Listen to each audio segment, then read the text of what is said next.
भगवान शिव की बारात लेकर हिमालयपुरी की ओर प्रस्थान। ब्रह्मा जी कहते हैं, मुने, तदनंतर भगवान शंभु ने नंदी आदि सभी गणों को अपने साथ हिमालयपुरी को चलने की प्रसन्नता पूर्वक आज्ञा देते हुए कहा, तुम लोग थोड़े से गणों को यहाँ रखकर शेष सभी लोग मेरे साथ बड़े उत्साह एवं आनंद से युक्त गिरिराज हिमवान के नगर को चलो। फिर तो भगवान की आज्ञा पाकर गणेश्वर, शंखकर्ण, केकराक्ष, विकृत, विशाल, पारिजात, विकृतानंद, दुदुम, कपाल, संदरातक, कुंदु, कुंडक, विष्टप, पिपल, सनातक, आवेशन, कुंड, पर्वतक, चंद्रातापन, काल, कालक, महाकाल, अग्रिक, अग्निमुख, आदित्य मूर्ता, धनावा, सना, कुमुद अमोद, कोकिल, सुमन, काकपादुदर, संतानन, मधुपी, कोकिल, पूर्णभद्र, नील, चतुर्वक्र, करण, आहिरोमक, अज्जवाक्ष, सतमन्यु, मेघमन्यु, काष्ठक, विरूपाक्ष, सुकेश, वृषभ, सनातन, तालकेतु, षंडमुख, चैत्य, स्वयं प्रभु, प्रकुलीश, लोकांतक, दीप्तात्मा, दैत्यांतक, भृंगिरिटी, देवदेव प्रिय, अशनि, भानु, प्रमथ तथा वीरभद्र अपने असंख्य कोटि कोटि गणों तथा दूतों को साथ लेकर चले। नंदी आदि गणराज असंख्य गणों से घिरे चले तथा क्षेत्रपाल और भैरव भी कोटि कोटि गणों को लेकर उत्सव मनाते हुए प्रेम और उत्साह के साथ चल पड़े। वे सब सहस्त्र हाथियों से युक्त थे, सिर पर जटा का मुकुट धारण किए हुए थे। उन सबके मस्तक पर चंद्रमा और गले में नील चिन्ह थे। वे सबके सप्त नेत्रधारी थे।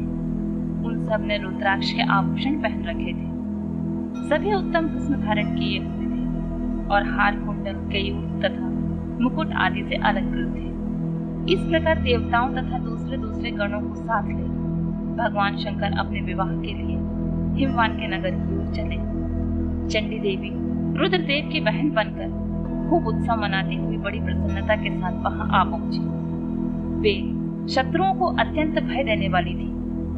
उन्होंने सांपों के आभूषणों से अपने को विभूषित कर रखा था। उनका वाहन प्रेत था। वे उसी पर आरूढ़ हो अपने माथे पर एक सोने का भरा हुआ कलश लिए चल रही थी।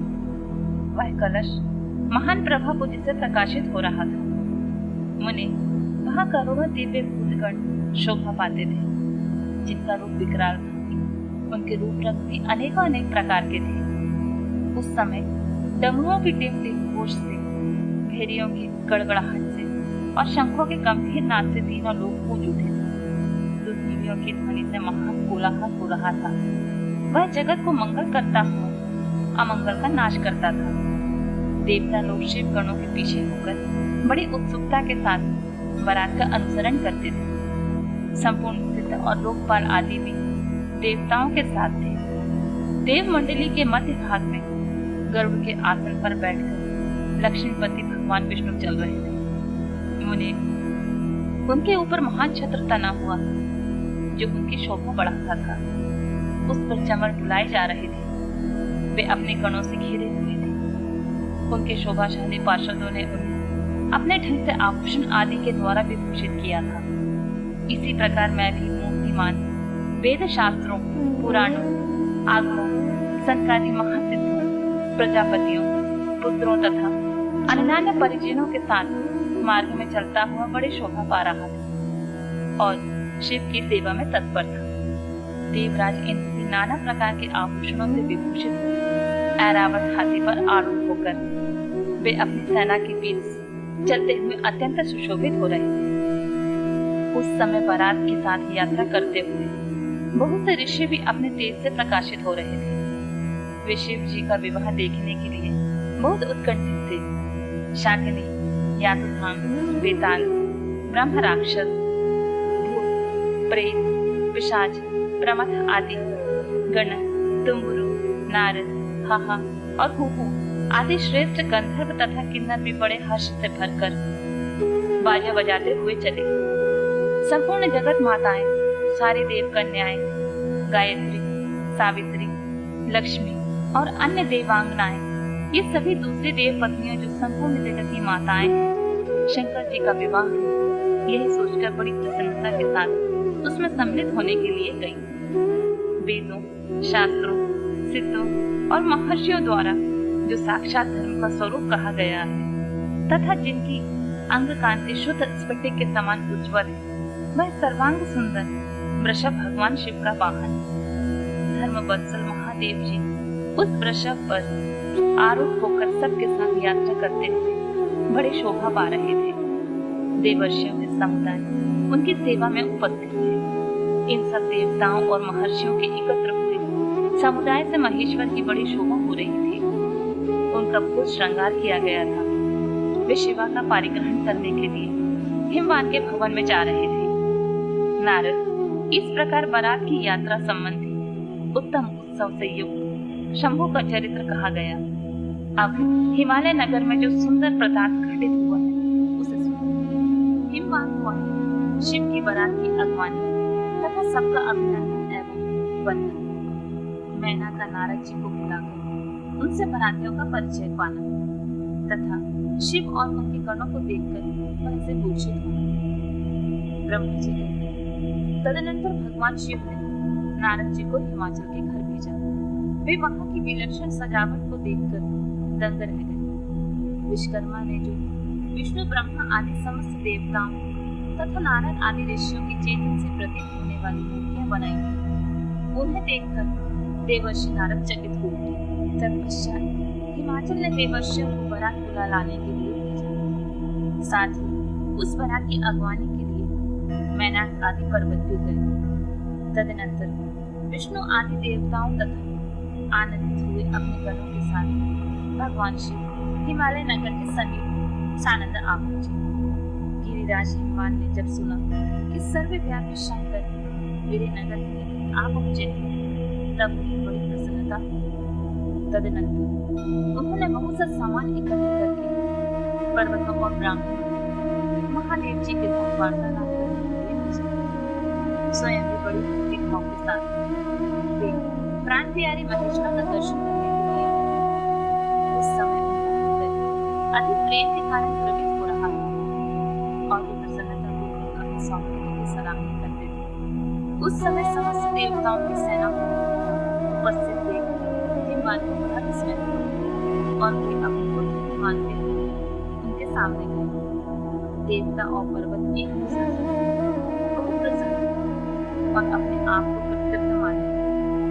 महादेव जी को सामने देखकर हिमालय ने प्रणाम किया। साथ ही समस्त पर्वतों और ब्राह्मणों ने भी सदाशिव की वंदना की। वृषभ पर आरूढ़ थे, उनके पर प्रसन्नता छा रही थी। नाना प्रकार के आभूषणों से विभूषित थे और अपने दिव्य अंगों की लावण्य से संपूर्ण दिशाओं को प्रकाशित करते थे। उनका शरीर अत्यंत मधुर, नूतन और सुंदर रेशमी वस्त्रों से सुशोभित था। उनके मस्तक पर उत्तम रत्नों से जटित होने के कारण बड़ी शोभा पा रहा था। वे अपनी पावन प्रभुता का प्रसाद करते हुए हंस रहे थे। उनके प्रत्येक अंगभूषण बने हुए सर्पों से युक्त था तथा उनकी अंग कांति बड़ी अद्भुत दिखाई देती थी। दिव्य कांति से संपन्न उन्मोहेश्वर की सुरेश्वर गण हाथ उठाकर के लिए सेवा कर रहे थे। उनके बाएं हाथ में भगवान विष्णु थे और दाईं हाथ में मैत्र, पीछे देवराज इंद्र थे और अन्य देवता आदि पीछे तथा अगल बगल में विद्यमान थे। नाना प्रकार के देवता आदि उन लोग कल्याणकारी भगवान शिव की स्तुति करते जाते थे। उन्होंने स्वेच्छा से दिव्य शरीर धारण कर रखा था। वास्तव में वे साक्षात परब्रह्म परमात्मा सबके ईश्वर उपासकों को मनोवांछित फल देने वाले कल्याणमय गुणों से युक्त प्राकृतिक गुणों से रहित भक्तों के अधीन रहने वाले सब पर कृपा करने वाले प्रकृति और पुरुषों से भी विलक्षण तथा सच्चिदानंद स्वरूप है। उनके दर्शन के पश्चात होने वाले भगवान शिव के वाम भाग में अचिंत श्री हरि का दर्शन है जो नाना प्रकार के आभूषणों से विभूषित है। वे विद्यानंदन गरुड़ की पीठ पर विराजमान थे। मुनि भगवान के दाहिने हाथ में चारों ओर से महाशक्तिशाली तथा अपने परिवार से संयुक्त प्रतिमा को देखा। भगवान शिव के सदा अत्यंत प्रिय इन दोनों दिव्येश्वरों का दर्शन करके परिवार से गिरिराज ने आदरपूर्वक प्रणाम किया। इसी प्रकार भगवान शिव के पीछे तथा अगल बगल में खड़े दीप्तिमान देवता आदि को गिरिराज ने उन सबके सामने मस्तक झुकाया। तत्पश्चात शिव की आज्ञा से आगे होकर हिमवान अपने नगर को गए। उनके साथ महादेव जी, भगवान विष्णु तथा स्वयं ब्रह्मा की कन्या और देवताओं से शीघ्रतापूर्वक चले। उस अवसर पर वैद्या के मन में भगवान शिव के दर्शन करने की इच्छा हुई, इसलिए उन्होंने तुमको बुलवाया। उस समय भगवान शिव से प्रेरित होकर उनका हार्दिक अभिप्राय करने की इच्छा से तुम वहां गए। मैना तुम्हें प्रणाम करके बोली, मुझे गिरजा के होने वाले पति को पहले मैं देखूंगी। शिव का कैसा है जिसके लिए मेरी बेटी ने ऐसी उत्कृष्ट तपस्या की। तार उस समय भगवान शिव भी मैना के भीतर के अहंकार को जानकर श्री विष्णु और मुझसे अद्भुत लीला करते हुए बोले। शिव ने कहा, तार आप दोनों मेरी आज्ञा से देवताओं से अलग अलग होकर गिरिराज के द्वार पर चले, हम पीछे से आए। यह सुनकर भगवान श्री हरि ने सब देवताओं को बुलाकर वैसा करने के लिए कहा। शिव के चिंतन में तत्पर रहने वाले समस्त देवताओं ने शीघ्र ही वैसी व्यवस्था करके उत्सुकता पूर्वक वहां से प्रति यात्रा की। मुनि मैना अपने मकान के सबसे ऊपरी भवन में तुम्हारे साथ खड़ी थी।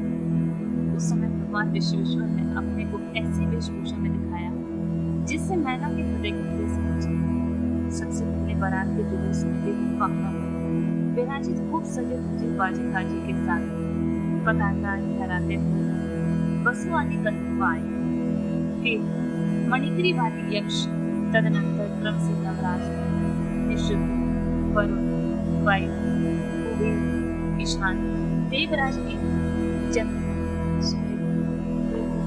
आदि मुनीश्वर तथा ब्रह्मा आए। ये सब पुत्रोत्तर एक के बाद विशेष सुंदर शोभामय गुणों से संपन्न थे। इनमें से प्रत्येक धर्म स्वामी को देखकर मैंने पूछती थी, क्या ये ही शिव है? नारद जी कहते, यह तो शिव के सेवक है। मैंने सुनकर बड़ी प्रसन्न हुई और हर्ष में उनका मन ही ये उनके सेवक जब इतने सुंदर हैं तो इनके स्वामी शिव तो पता नहीं कितने सुंदर हो। इसी बीच में भगवान विष्णु बताया, संपूर्ण शोभा से संपन्न श्रीमान नूतन जन्म के समान श्याम रंग चार भुजाओं से सहित उनका लावण्य करुणा गंधर्वों से लज्जित करता है। वे पीतांबर धारण करके अपने सहज प्रभा से प्रकाशित हो रहे थे। उनके सुंदर कठोर कमर की शोभा को छीन लेते थे। उनकी आकृति से शांति बरस रही थी। पक्षीराज के वाहन थे। शंख चक्र आदि लक्षणों से युक्त, मुकुट आदि से विभूषित बक्षी स्थल में श्री वत्स का चिन्ह धारण किए। वे लक्ष्मीपति विष्णु अपने अप्रमेय ब्रह्म बुद्धि से प्रकाशित थे। उन्हें देखते हुए मैंने चकित हुई और बड़े हर्ष से बोली, अवश्य ही मेरी शिवा के पति साक्षात भगवान शिव। इसमें संशय नहीं। तुम लीला करने वाले अतः मैंने भी यह बात सुनकर उनसे बोली, देवी ये शिवा के पति नहीं, आप तो भगवान केशव हरि, भगवान शंकर के संपूर्ण कार्यों के अधिकारी तथा पार्वती के पुत्र शिव। उन्हें इनसे भी बढ़कर समझना चाहिए। उनकी शोभा का वर्णन मुझसे नहीं हो सकता। वे ही संपूर्ण ब्रह्मांड के अधिपति, सर्वेश्वर तथा स्वयं प्रकाश परमात्मा। ब्रह्मा जी कहते हैं, नारद तुम्हारी इस बात को सुनकर मैंने उन शुभ लक्षणों महान से संपन्न सौभाग्य प्रसन्नता लाकर पृथ्वी से अपने सार्वभौमिक सौभाग्य बारंबार बढ़ते मैंने कहा, इस समय में पार्वती को जन्म देने के कारण सर्वथा ये गिरीश्वर तथा मेरा सब कुछ परम प्रेम देवेश्वरों का मैंने दर्शन किया। इन सबके जो पति हैं, वे मेरी पुत्री के पति हैं। उसके सौभाग्य का क्या वर्णन किया जाए। भगवान शिव को पति रूप में पाने के कारण पार्वती के सौभाग्य का 100 वर्षों में भी वर्णन नहीं किया जा सकता। ब्रह्मा जी कहते हैं, नारद, मैंने प्रेम पूर्ण हृदय से जो ही उपयुक्त बात कही, त्यों ही अद्भुत लीला करने वाले भगवान रुद्र सामने आ गए। तात उनके सभी कण अद्भुत तथा मैना के अहंकार को दूर करने वाले थे। भगवान शिव अपने आप को माया से निर्लिप्त एवं निर्विकार दिखाते हुए वहां आए। उन्हें आया जान तुमने मैना को शिवा के पति का दर्शन कराते हुए उनसे इस प्रकार कहा, सुंदरी, देखो ये साक्षात भगवान शंकर है, जिनकी प्राप्ति के लिए शिवा ने वन में बड़ी भारी तपस्या की थी। तुम्हारे ऐसा कहने पर मैना ने बड़ी प्रसन्नता के साथ अद्भुत आकार वाले भगवान महेश्वर की ओर देखा। तो स्वयं तो अद्भुत थे, उनके अंचल में बड़े अद्भुत थे। इतने में रुद्रदेव की परम अद्भुत सेना भी वहां आ पहुंची, जो भूत प्रेत आदि से संयुक्त और नाना गणों से युक्त थे।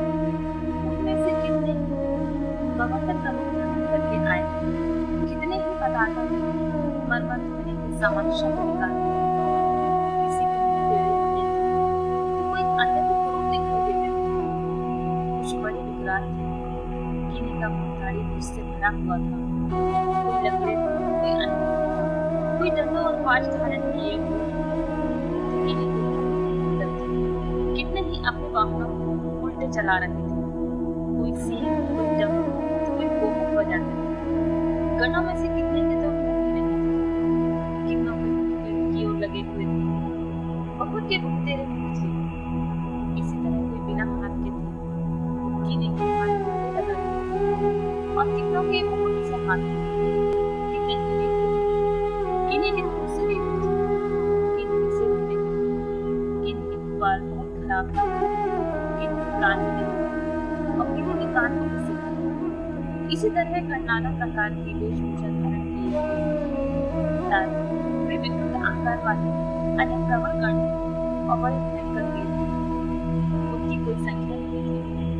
तुमने उंगली द्वारा रुद्र गणों को दिखाते हुए मैना से कहा, वरानने, तुम पहले भगवान हर के सेवकों को देखो, फिर उनका भी दर्शन करना।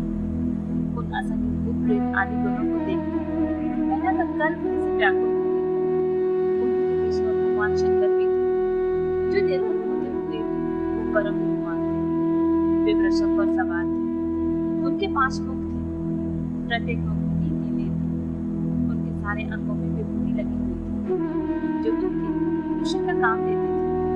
मस्तक पर जटाजूट एवं चंद्रमा का मुकुट, 10 हाथ और उनमें से 1 हाथ में कपाल, शरीर पर बागावत का दुपट्टा और हाथ में पिनाक एवं त्रिशूल, आंखें भयानक आंखें विकराल, हाथी की खाल का वस्त्र।